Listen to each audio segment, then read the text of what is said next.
আসসালামু আলাইকুম প্রিয় দর্শক, আপনাদের সবাইকে সাদর আমন্ত্রণ জানাচ্ছি বাংলা ভিউ সংবাদে। আপনাদের সাথে আছি আমি হাসান মোহাম্মদ শামীম। শুরুতেই জানিয়ে দেব লতিফ ট্রাভেলস সংবাদ শিরোনাম।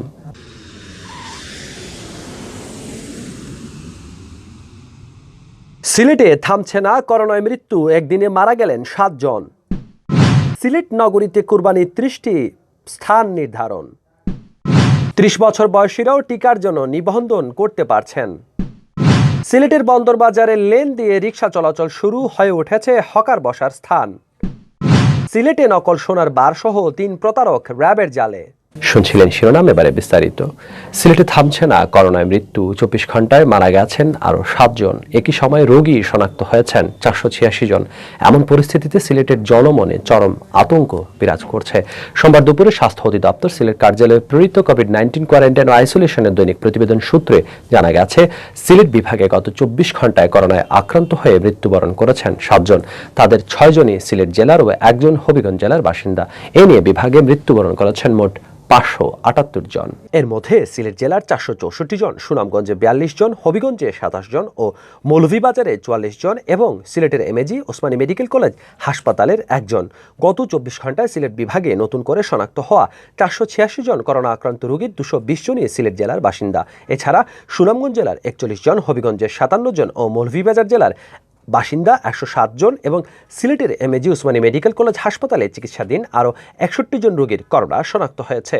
অপরদিকে সিলেটের 4 জেলায় র্যাপিড অ্যান্টিজেন টেস্টের মাধ্যমে 117 জন করোনা রোগী শনাক্ত হয়। তাদের মধ্যে সিলেটের 15 জন, সুনামগঞ্জে 41, হবিগঞ্জে 35 ও মৌলভীবাজার জেলায় 26 জন। এছাড়া গত 24 ঘন্টায় সিলেট বিভাগে 131 জনকে নতুন করে কোয়ারেন্টাইনে পাঠানো হয়েছে। সিলেট বিভাগে গত 24 ঘন্টায় আক্রান্ত শনাক্ত 486 জনকে নিয়ে সিলেট বিভাগে মোট করোনা প্রমাণিত রোগীর সংখ্যা দাঁড়ালো 33,521 জনে।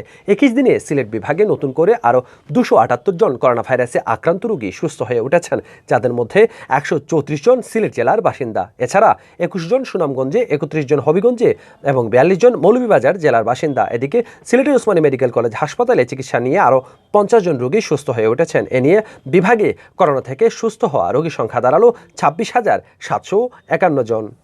আসন্ন ঈদুল আজহা উপলক্ষে পশু কোরবানির জন্য সিলেট নগরীর 27টি ওয়ার্ডে 30টি কোরবানির কেন্দ্র প্রস্তুত করেছে সিলেট সিটি কর্পোরেশন। প্রত্যেকটি সেন্টারে কোরবানির সরঞ্জাম যেমন চাটাই, টুকরি, সাবান, পানি, ব্লিচিং পাউডার ইত্যাদি দেওয়া হবে।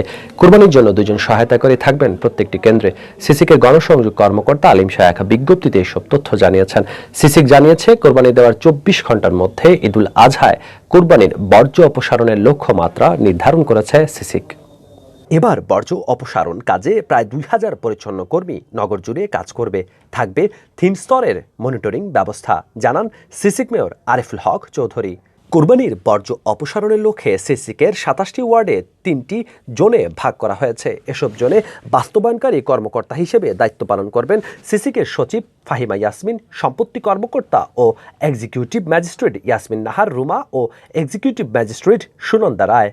বর্জ্য অপসারণ কার্যক্রমে সার্বিক ব্যবস্থাপনায় দায়িত্ব পালন করবেন সিসিকের পরিচ্ছন্ন কর্মকর্তা মোহাম্মদ হানিফুর রহমান। কোরবানির বর্জ্য অপসারণ কাজে সিসিকের বিভিন্ন স্তরের 90টি গাড়ি ও যন্ত্রপাতি ব্যবহৃত হবে। মাঠে কাজ করবেন প্রায় 2000 কর্মী। এছাড়া 27 ওয়ার্ডে বর্জ্য অপসারণ কার্যক্রম মনিটরিং করতে 9 জন মনিটরিং অফিসার মাঠে কাজ করবেন। বেশি সংখ্যক মানুষকে করোনা ভাইরাসের টিকার আওতায় আনার জন্য সরকার টিকা নেওয়ার বয়স সীমা কমিয়েছে। সিদ্ধান্ত অনুযায়ী 30 বছর বয়সী নাগরিকরা করোনার টিকা নিতে পারবেন। সোমবার স্বাস্থ্য অধিদপ্তর সূত্রে এই তথ্য জানা গেছে। এর আগে কোভিড টিকাদান কর্মসূচি সংক্রান্ত কমিটির একটি ভার্চুয়াল সভায় রোববার সিদ্ধান্ত নেওয়া হয় বলে জানা যায়। সভায় অংশ নেওয়া নাম প্রকাশে অনিচ্ছুক এক কর্মকর্তা বলেছেন, আমরা সুপারিশ করেছিলাম বয়সসীমা 18 বছরে নামানোর জন্য, কিন্তু সভায় সিদ্ধান্ত হয় বয়সসীমা আপাতত 35 থেকে কমিয়ে 30 করার এবং পর্যায়ক্রমে সেটিকে 18 বছরে নামিয়ে আনার। এর আগে বয়সসীমা 40 বছর থেকে কমিয়ে 35 বছর বয়সীদের টিকা দেওয়ার সিদ্ধান্তের কথা জানিয়েছিল সরকার। এখনো পর্যন্ত সরকার বিভিন্ন উৎস থেকে 1,79,00,000 টিকা পেয়েছে। এর মধ্যে রয়েছে ভারত ও চীন থেকে উপহার পাওয়া 33 লাখ ও 11 লাখ ডোজ টিকা। সভায় 55 বছর বা তার চেয়ে বেশি বয়সী রোহিঙ্গা শরণার্থীদের টিকা দেওয়ার বিষয়ে সিদ্ধান্ত নেওয়া হয়। নগর ভবন, সিটি সুপারমার্কেট ও সিলেট বিভাগীয় প্রধান ডাকঘরের সামনে ফুটপাত এবং রাস্তা থেকে ভ্রাম্যমাণ দোকানদারদের কিছুতেই যেন সরাতে পারছিলেন না সিটি কর্পোরেশনের মেয়র আরিফুল হক চৌধুরী। প্রতিদিনই অভিযান, প্রতিদিনই পুলিশ, সিসি কর্মী এবং হকারদের মধ্যে চলছিল লুকোচুরি খেলা। তবে সম্প্রতি এই সড়ক পুরোপুরি দখলমুক্ত করতে সিসিক মেয়র আরিফ নিয়েছেন ভিন্ন এক উদ্যোগ। সেই উদ্যোগ বাস্তবায়ন শেষে আজ সোমবার থেকে আলাদা লেনে এই সড়কে চলাচল করতে শুরু করেছে রিকশা ও ভ্যান। চলতি মাসের শুরুর দিকে এই লেনের কাজ শুরু করেছিল সিসিক। সোমবার দুপুরে সরেজমিনে গিয়ে দেখা যায় নগর ভবনের সামনে থেকে লালাদিঘির পার রাস্তায় প্রবেশের মুখ পর্যন্ত সড়কের পাশ দিয়ে 1.5 ফুট উচ্চতার গার্ডওয়াল স্থাপন করে লেন তৈরি করেছে সিলেট সিটি কর্পোরেশন। এই গার্ডওয়াল স্থাপন শেষে সোমবার থেকে লেনের ভেতর দিয়ে রিকশা, ভ্যান, সাইকেল ও মোটরসাইকেল চলাচল করছে, আর অন্যান্য গাড়িগুলো চলাচল করছে মূল সড়ক দিয়ে। লেনের ভেতরে 4.5 ফুট জায়গা রাখা হয়েছে। রিকশা, ভ্যান যাতে লেনের ভেতর দিয়ে চলাচল করে সেজন্য 4-5 জন কর্মী নিয়োজিত রেখেছে সিসিক। যে সকল রিকশা লেনের ভেতর দিয়ে যেতে চাচ্ছে না, সেগুলোর ভেতর দিয়ে চলাচল করতে তাদেরকে বাধ্য করছেন সিসিকের কর্মীরা। তবে বিকেলের দিকে এমন চিত্রের ঠিক বিপরীত দৃশ্য দেখা মেলে। একপাশের দেয়ালে বসে পুরোদমে ব্যবসা করছিলেন ভাসমান হকাররা। এ সময় রিকশা লেন দিয়ে রিকশা চালাতে গিয়ে দুর্ভোগে পড়েন রিকশা চালকরা। বলা হয়েছিল, এই রিকশা লেনের কারণে নগর ভবন, সিটি সুপারমার্কেট ও সিলেট বিভাগীয় প্রধান ডাকঘরের সামনের ফুটপাত এবং রাস্তায় ভ্রাম্যমাণ দোকানদারদের বসার সুযোগ থাকছে না। ফলে স্থানে সড়কে কমবে যানজট, ফিরবে শৃঙ্খলা। তবে বাস্তবে এই রিকশা লেন হয়ে উঠেছে ভাসমান ব্যবসায়ীদের পুনর্বাসনের স্থান। সিলেটে নকল সোনার বার সহ র্যাবের জালে ধরা পড়েছে 3 প্রতারক। সোমবার সকালে দক্ষিণ সুরমা থেকে তাদের গ্রেফতার করে র্যাপিড অ্যাকশন ব্যাটালিয়ন র্যাব 9 এর media officer ASP Somen Majumdar জানান, সোমবার সকাল 9:30টার দিকে র্যাবের একটি দল অভিযান চালিয়ে দক্ষিণ সুরমার হুমায়ুন রশিদ চত্বর সংলগ্ন হোটেল আলী প্লাজার সামনে থেকে 2টি নকল সোনার বার সহ 3 প্রতারককে গ্রেফতার করে।